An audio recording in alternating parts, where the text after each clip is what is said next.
The story goes that Good Friday in 1979, there was a bar in McAllen, Texas called Boccacio's 2000. It is claimed that on that night, a young girl who liked to go out on the weekends, and despite her parents' warnings about not going out, ended up at Boccaccio's, the most popular nightclub in McAllen. Amid the dazzling lights and pop music, a tall, handsome stranger walked in, elegantly dressed and ready to sweep the girl off her feet. At midnight, this extremely well-dressed young man walks straight to her and asks her to dance. They dance, they start to go around and around, and they start moving up into the air until they reach the roof. He then drops her and disappears. When he disappears, the smell of sulfur is left behind. Many witnesses claim the devil appeared in that club that night. We tracked down the DJ there that night to see what really happened.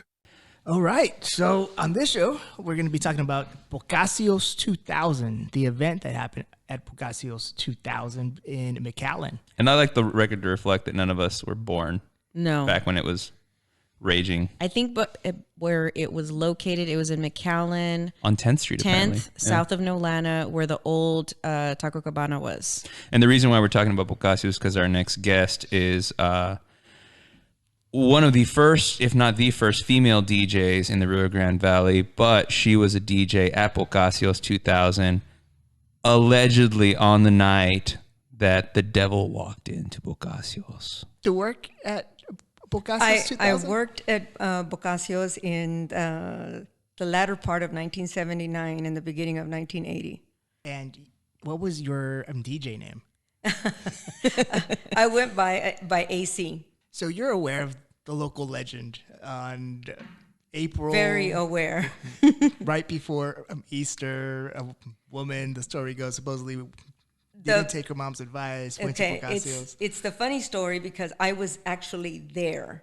It was April 13th of 1979. She looks at me because April 13th is my dad's birthday. Who I hadn't met yet. Uh-huh. But it was April 13th and it was Good Friday.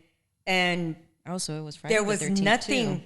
There was nothing out of the ordinary. I mean, I still remember. I was sitting, and the reason I remember is because I was sitting right next to the dance floor, and that's when I met the then DJ Arteas. Very handsome guy. He and his sister and I became best of friends, Sissy, and he asked me to dance, and my girlfriends were like, "Ooh," because he was so handsome, and so we went out and danced.